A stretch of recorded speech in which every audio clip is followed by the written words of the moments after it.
안녕하세요. 1학년 통합사회 C 12번째 디딤 영상 시간을 시작하겠습니다.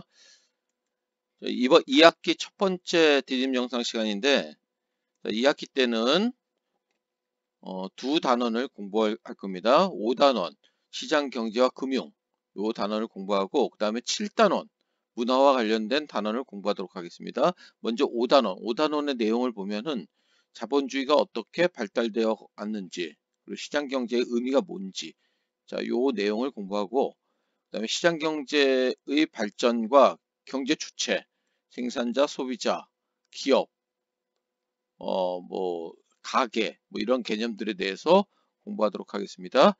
그리고 국제 분업 및 무역의 필요성에 대해서, 그리고 안정적인 경제생활과 금융 설계, 이런 내용에 대해서, 경제와 관련된 이런 내용에 대해서 함께 공부하도록 하겠습니다.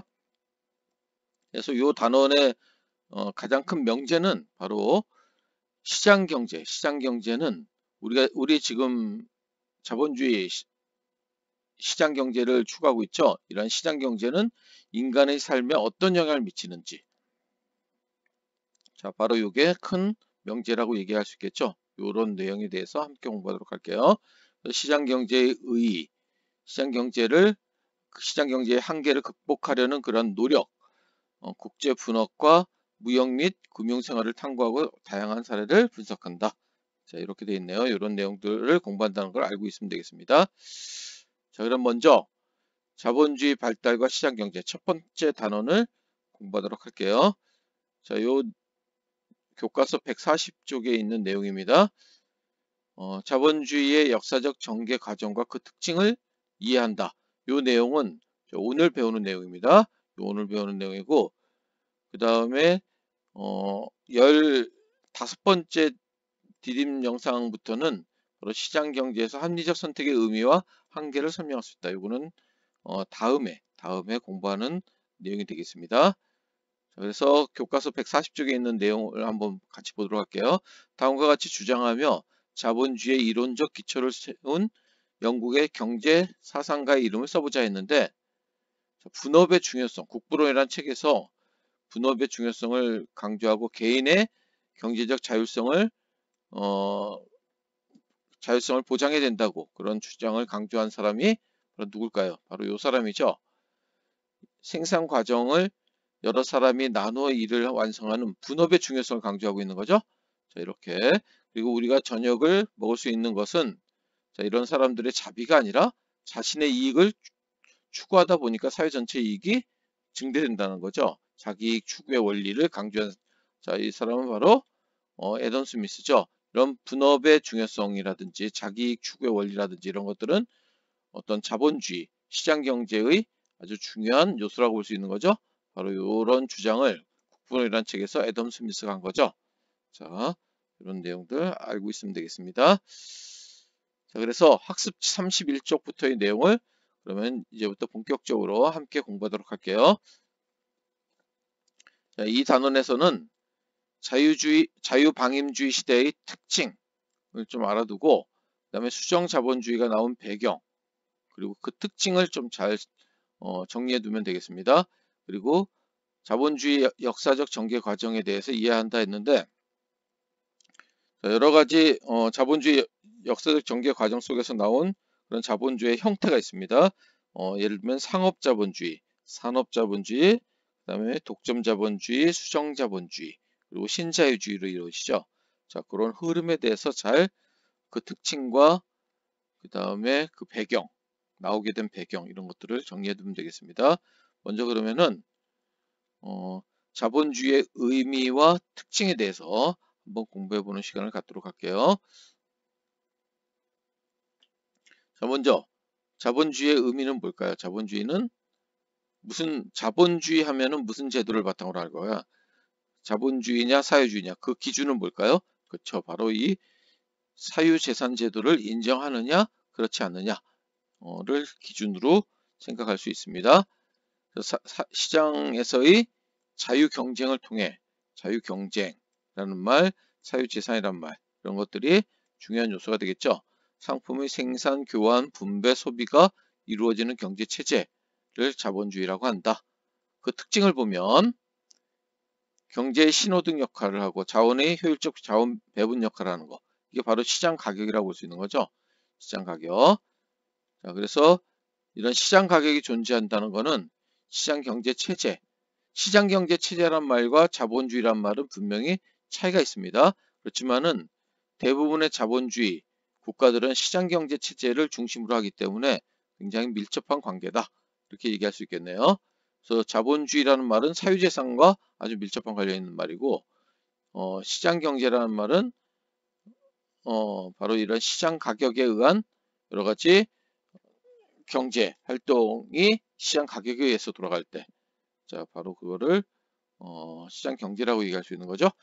경쟁을 통해 상품의 적절한 배분과 생산성이 떨어지는 기업이 희소한 자원을 낭비하지 않도록 하는 기능을 이러한 시장 경제에서는 시장 가격이 담당하고 있다는 거죠. 그래서 아담 스미스, 국부론에서 아담 스미스는 이러한 시장 가격을 뭐라고 표현하고 있죠? 그렇죠. 바로 보이지 않는 손. 이 보이지 않는 손이라고 하면은 바로 시장 가격을 의미한다는 거. 기억해 주시면 좋겠네요. 그래서 이런 자본주의의 특징은 또 경제활동의 자유를 보장한다라는 그런 특징이 있습니다. 그래서 개인의 이익을 추구하는 것, 이런 것들을 보장하고 사유재산을 보장해서 사람들이 어떤 이런 경제활동에 참여할 수 있는 그런 어떤 동기를 부여한다고 했는데 그런 것들을 바로 경제적 유인이라고 하죠. 이런 사유재산 보장을 통해서 경제적 유인을 가져온다는 거. 그 다음에 직업 선택의 자유나 계약 자유의 원칙, 그 다음에 공공재 생산은 이런 것들이 바로 사유재산 제도와 관련이 있겠죠. 그리고 공공재 생산은 정부가 담당한다. 이렇게 되어 있네요. 자, 좀 더 알아보면, 경제 체제에 대해서 좀 더 알아보면, 경제 체제라는 것은 경제 문제 해결 과정에서 선택과 관련된 의사결정을 누가 어떻게 내려야 하는지를 규정하는 각종 법규, 기구, 조직, 가치관 이런 것들을 통틀어서 바로 경제체제라고 하는데 우리가 경제체제를 분류할 때는 우리가 흔히 분류하는 방법에는 두 가지가 있죠. 경제 문제 해결 방법에 따른 구분이 있고 소유 형태에 따른 구분이 있는데 경제 문제를 해결하는 방법, 시장에 의해서 자동 조절된다. 아까 시장 가격에 의한 보이지 않는 손 이런 것들을 강조하는 것이 바로 시장 경제 체제가 되어 있고 이런 경제 문제를 국가의 계획 통제하에 이루어진다라고 보는 것을 계획 경제 체제라고 합니다.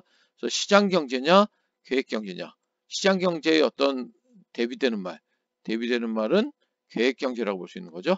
바로 경제 문제 해결을 시장의 기능에 의해서 가격의 기능에 의해서 맡기놓으면은 시장 경제.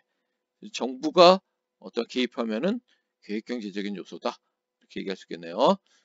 자, 그 다음에 소유 형태에 따른 구분했는데 사유재산제를 인정하는 거. 이거는 자본주의 체제. 그렇지 않으면은 사유주의 체제. 이렇게 얘기할 수 있겠죠.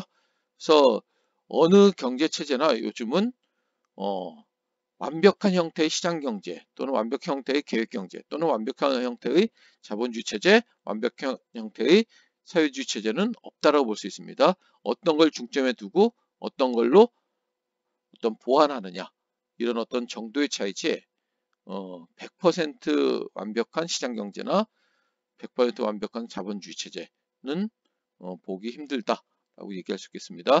그렇지만은 보통 자본주의 체제를 추구하는 국가들, 그러니까 시장 경제 체제를 추구하는 국가들은 자본주의 체제를 갖고 있는 경우가 많고 계획 경제를 추구하는 국가들은 사회주의 체제를 중심에 두는 경우가 많다라고는 얘기할 수 있겠습니다. 자, 그 다음에 그래서 자본주의 역사적 전개 과정을 보면 아까도 선생님이 얘기했지만은 그런 어떤 흐름을 아는 게 중요하다는 얘기했습니다. 그래서 상업자본주의, 그 다음에 산업자본주의, 그 다음에 독점자본주의, 수정자본주의, 신자유주의 이런 역사적 흐름을 잘 좀 머릿속으로 정리하길 바랍니다. 자, 굉장히 중요합니다. 요 내용을 꼭 알고 있어야 됩니다. 자, 먼저 상업자본주의 15, 16세기 이후라고 얘기할 수 있겠는데 자본주의가 꿈틀꿈틀 이렇게 태동하는 시. 태동이라는 말은 이제 막 태어나려고 한다는 얘기가 되겠죠. 그래서 신학로가 개척되고 그리고 교육이 확대되면서 여러 가지 뭐 예를 들어서 뭐 아메리카라든지 아시아라든지 아프리카라든지 이런 신학로들이 개척되면서 교육이 확대되고 16세기 무렵 유럽에서 성장하게 되고 그리고 절대 왕정 체제에서 이러한 어떤 상업을 굉장히 강조를 하게 되죠. 바로 그거를 중상주의라고 하는데 상업을 중시했다 이 말이죠. 중상주의를 이 왕들이 자신들의 어떤 재정적인 수입을 목적으로 해서 굉장히 강조를 합니다. 무역을 강조하고 상업을 강조하고 그러면서 상업 자본이 성장하게 됐고 굉장히 보호무역 체제가 이루어지게 되죠. 이런 상업 자본이 성장하면서 여기에서 바로 상인계층들이 이제 뭔가 이렇게 자리를 잡게 되는 거죠. 그리고 인클로저 운동이 전개됐다 했는데 인클로저 운동은 뭐냐면은 이게 둘러싼다는 의미죠. 둘러싼다는 의미입니다.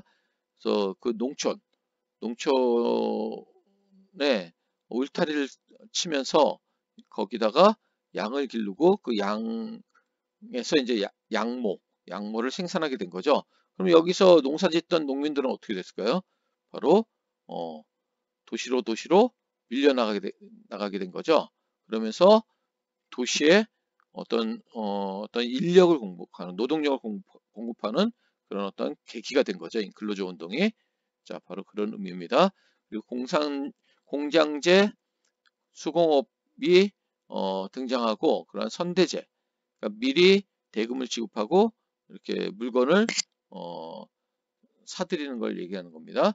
선대제가 발달하면서 어떤 자본주의의 어, 자본주의의 시작을 의미하는 그런 어떤 움직임들이 이 시기에 일어났다. 이렇게 얘기할 수 있습니다. 그러면서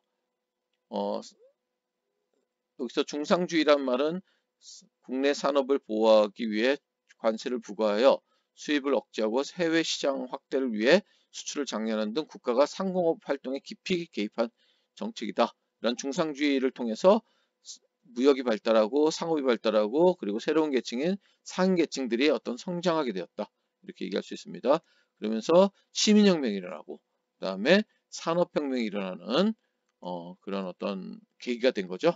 자, 여기까지 상업자본주의까지 얘기하고 다음에는 이제 본격적인 자본주의라고 얘기할 수 있는 산업자본주의를 얘기하도록 하겠습니다.